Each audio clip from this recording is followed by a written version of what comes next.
ಸುಮಾರು 200 ವರ್ಷಗಳಿಂದ ಬ್ರಿಟಿಷ್ ಕಾಲದಿಂದ ಮುಂದುವರೆದಿದ್ದ ಹಲವು ಭಾರತೀಯ ಸೇನಾ ಸಂಪ್ರದಾಯಗಳಿಗೆ ಈಗ ತೆರೆ ಬೀಳ್ತಾ ಇದೆ. ಇನ್ನು ಮುಂದೆ ಅಧಿಕಾರಿಗಳು ಕಡ್ಡಾಯವಾಗಿ ಸಮಾರಂಭದ ಕತ್ತಿ ಹಿಡಿಯೋದಿಲ್ಲ. ರಾಯಲ್ ಎನ್ನುವ ಕಲೋನಿಯಲ್ ಗುರುತುಗಳಿಗೆ ವಿದಾಯ ಹೇಳಲಾಗ್ತಾ ಇದೆ. ಅದರ ಜೊತೆಗೆ ಭಾರತೀಯ ಸಂಸ್ಕೃತಿಯ ಪ್ರತೀಕವಾದ ಬಂದಿ ಜಾಕೆಟ್ಗೆ ಅಧಿಕೃತ ಮಾನ್ಯತೆ ನೀಡಲಾಗಿದೆ. ಹಾಗಾದ್ರೆ ಭಾರತೀಯ ಸೇನೆ ತನ್ನ ಗುರುತನ್ನೇ ಮರುರೂಪಿಸ್ತಾ ಇದೆಯೇ? ಇದು ಕೇವಲ ಡ್ರೆಸ್ ಕೋಡ್ ಬದಲಾವಣೆ ಅಥವಾ ಬ್ರಿಟಿಷ್ ಪರಂಪರೆಯಿಂದ ಸಂಪೂರ್ಣವಾಗಿ ಹೊರಬರುವ ದೊಡ್ಡ ಪ್ರಯತ್ನವೇ? ಹೊಸ ಯೂನಿಫಾರ್ಮ್ ನಿಯಮಾವಳಿಯಲ್ಲಿ ಯಾವೆಲ್ಲ ಬದಲಾವಣೆಗಳಿವೆ? ಮಹಿಳಾ ಅಧಿಕಾರಿಗಳಿಗಾಗಿ ಯಾವ ಹೊಸ ಮಾರ್ಗಸೂಚಿಗಳನ್ನು ತರಲಾಗಿದೆ? ಬನ್ನಿ, ಭಾರತೀಯ ಸೇನೆಯ ಹೊಸ ಆರ್ಮಿ ಯೂನಿಫಾರ್ಮ್ ಮ್ಯಾನ್ಯುವಲ್ 2026 ಹಿಂದಿರುವ ಸಂಪೂರ್ಣ ವಿಷಯವನ್ನ ತಿಳಿದುಕೊಳ್ಳೋಣ. ಸ್ನೇಹಿತರೆ ನಮಸ್ಕಾರ, ಚರಿತ್ರೆ ಮತ್ತೊಂದು ವಿಡಿಯೋಗೆ ನಿಮಗೆಲ್ಲ ಪ್ರೀತಿಯ ಸ್ವಾಗತ.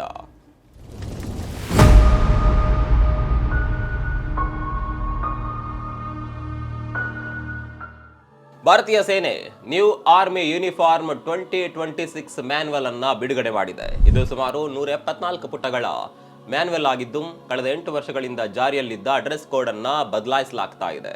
ಇದರ ಮುಖ್ಯ ಉದ್ದೇಶ ಏನಂದ್ರೆ, ಸೇನಾ ಸಂಪ್ರದಾಯಗಳನ್ನ ಭಾರತೀಕರಣಗೊಳಿಸೋದರ ಮೂಲಕ ಬ್ರಿಟಿಷ್ ಸೇನೆಯಿಂದ ಬಂದಿದ್ದ ಕಲೋನಿಯಲ್ ಯುಗದ ಆಚರಣೆಗಳಿಗೆ ತಿಲಾಂಜಲಿ ನೀಡೋದಾಗಿದೆ.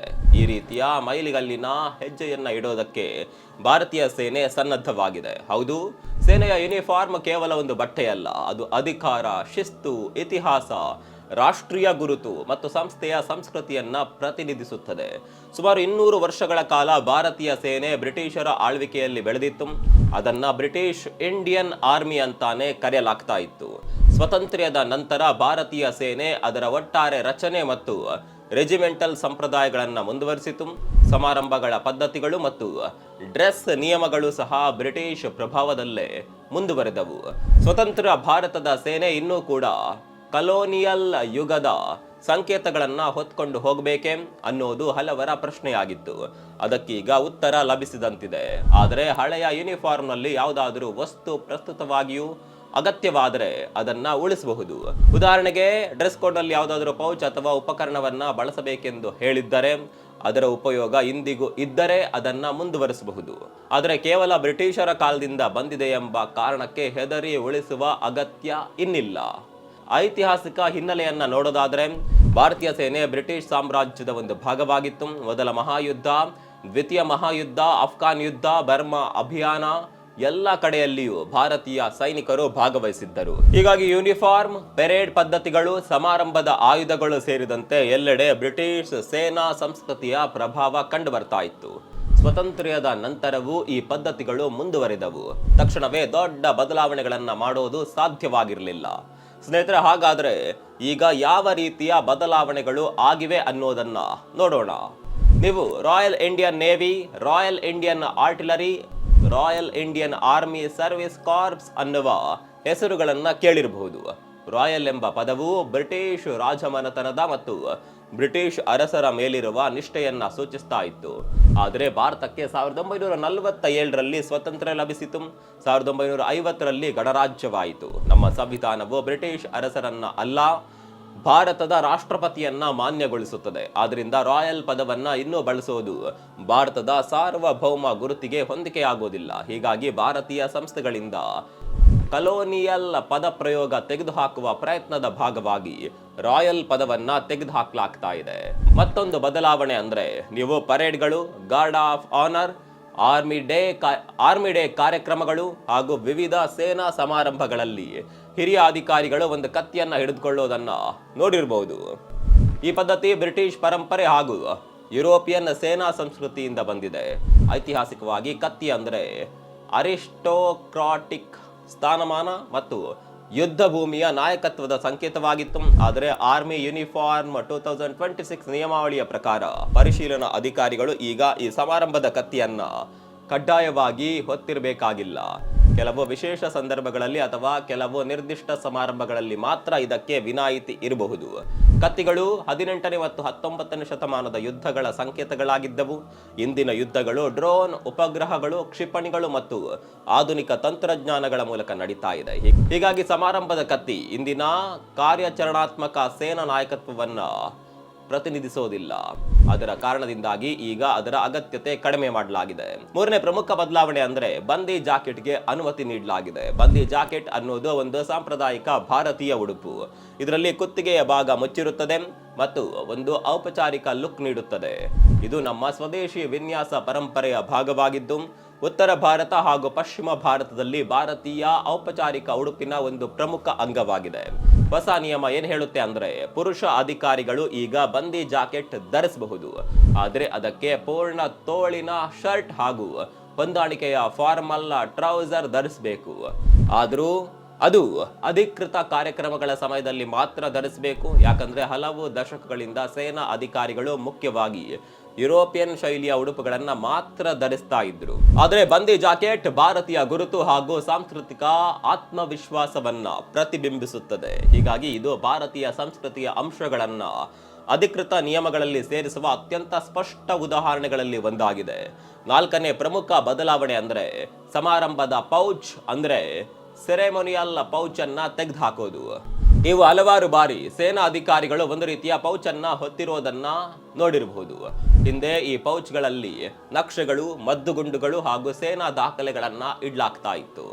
ಕಾರ್ಯಾತ್ಮಕವಾಗಿ ಇದು ಈಗ ಹಳತಾಗಿದೆ ಮತ್ತು ಸಂಕೇತಾತ್ಮಕವಾಗಿಯೂ ಕೂಡ ಅನಗತ್ಯವಾಗಿದೆ. ಐದನೇ ಪ್ರಮುಖ ಬದಲಾವಣೆ ಅಂದ್ರೆ ಮಹಿಳಾ ಅಧಿಕಾರಿಗಳಿಗಾಗಿ ಹೊಸ ನಿಯಮಗಳು. ಇದರಲ್ಲಿ ಮಹಿಳಾ ಅಧಿಕಾರಿಗಳಿಗೆ ಸ್ಪಷ್ಟ ಉಡುಪು ಮಾರ್ಗಸೂಚಿಗಳನ್ನ ನೀಡಲಾಗಿದೆ. ಅದರ ಪ್ರಕಾರ ಅವರು ಮಿತ ಬಣ್ಣದ ಸೀರೆ ಧರಿಸಬಹುದು, ಕುರ್ತಾ ಸಲ್ವಾರ್, ನಿರ್ದಿಷ್ಟ ಉದ್ದದ ಟ್ರೌಸರ್ ಧರಿಸಬಹುದು, ಅಗತ್ಯವಿರುವಲ್ಲಿ ದುಪ್ಪಟ್ಟ ಧರಿಸಬಹುದು. ಇದರಿಂದ ಮಹಿಳಾ ಅಧಿಕಾರಿಗಳಿಗೆ ಹೆಚ್ಚಿನ ಕಂಫರ್ಟೇಬಲ್ ಸಿಕ್ಕಿದಂತಾಗಿದೆ. ಇದರ ಜೊತೆಗೆ ಹೊಸ ಚಳಿಗಾಲದ ಯೂನಿಫಾರ್ಮ್ಗಳನ್ನ ಕೂಡ ಪರಿಚಯಿಸಲಾಗಿದೆ. ಮ್ಯಾನ್ಯುವಲ್ನಲ್ಲಿ ಚಳಿಗಾಲದ ಉಡುಪುಗಳ ಬಗ್ಗೆ ಹೊಸ ಮಾರ್ಗಸೂಚಿಗಳನ್ನ ಸೇರಿಸಲಾಗಿದೆ. ಇದರ ಉದ್ದೇಶ ಹೆಚ್ಚು ಆರಾಮವಾದ ಬಟ್ಟೆಗಳನ್ನ ಒದಗಿಸೋದಾಗಿದೆ. ಈಗ ಹಿಂದಿನಂತೆ ತುಂಬಾ ಭಾರವಾದ ಬಟ್ಟೆಗಳನ್ನ ಧರಿಸುವ ಅಗತ್ಯವಿಲ್ಲ. ಇಂದಿನ ತಂತ್ರಜ್ಞಾನದಿಂದ ಹಗುರವಾದ ಬಟ್ಟೆಗಳಲ್ಲಿಯೇ ಉತ್ತಮವಾದ ಉಷ್ಣ ರಕ್ಷಣೆ ಪಡಿಬಹುದು. ಡ್ರೆಸ್ ಸಿ ಅನ್ನುವ ಹೊಸ ಚಳಿಗಾಲದ ಯೂನಿಫಾರ್ಮ್ ಅನ್ನ ಎಲ್ಲ ಸಿಬ್ಬಂದಿ ಹಾಗೂ ಹುದ್ದೆಗಳಿಗಾಗಿ ಪರಿಚಯಿಸಲಾಗಿದೆ. ಇದರಲ್ಲಿ Angola shirt, battle jacket, Barrett ಮುಂತಾದವುಗಳಿವೆ.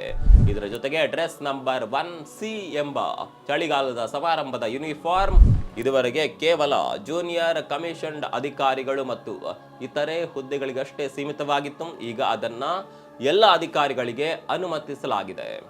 ಇದರ ಹೊರತಾಗಿ ಮತ್ತೊಂದು ಬದಲಾವಣೆ ಅಂದರೆ ಟ್ಯಾಟೋ ಹಾಗೂ ಗ್ರೂಮಿಂಗ್ ನಿಯಮಗಳು. ಮ್ಯಾನ್ಯುವಲ್ನಲ್ಲಿ ಟ್ಯಾಟೋ, ಕೂದಲಿನ ಶೈಲಿ, ವೈಯಕ್ತಿಕ ಅಲಂಕಾರ, ಮೀಸೆ ಮುಂತಾದ ವಿಷಯಗಳ ಕುರಿತು ನಿರ್ದಿಷ್ಟ ನಿಯಮಗಳನ್ನ ನೀಡಲಾಗಿದೆ. ಅಂದ್ರೆ ಇಷ್ಟ ಬಂದಂತೆ ಹೇರ್ ಸ್ಟೈಲ್ ಮಾಡಿಕೊಳ್ಳಲು ಅಥವಾ ವೈಯಕ್ತಿಕ ರೂಪವನ್ನ ಕಾಯ್ದುಕೊಳ್ಳಲು ಸಾಧ್ಯವಿಲ್ಲ. ಶಿಸ್ತು ಮತ್ತು ವೃತ್ತಿಪರತೆ ಕಾಪಾಡುವ ಮಾನದಂಡಗಳನ್ನ ಪಾಲಿಸಬೇಕಾಗುತ್ತೆ. ವಿಶ್ವದ ಬಹುತೇಕ ಸೇನಾ ಸಂಸ್ಥೆಗಳು ಇದೇ ರೀತಿಯ ಸಮತೋಲನವನ್ನ ಕಾಯ್ದುಕೊಳ್ಳುತ್ತವೆ. ವ್ಯಕ್ತಿಯ ವೈಯಕ್ತಿಕ ಅಭಿವ್ಯಕ್ತಿಗೂ ಅವಕಾಶ ಇರಬೇಕು, ಆದರೆ ಘಟಕದ ಶಿಸ್ತು ಹಾಗೂ ವೃತ್ತಿಪರ ರೂಪವು ಉಳಿಬೇಕು.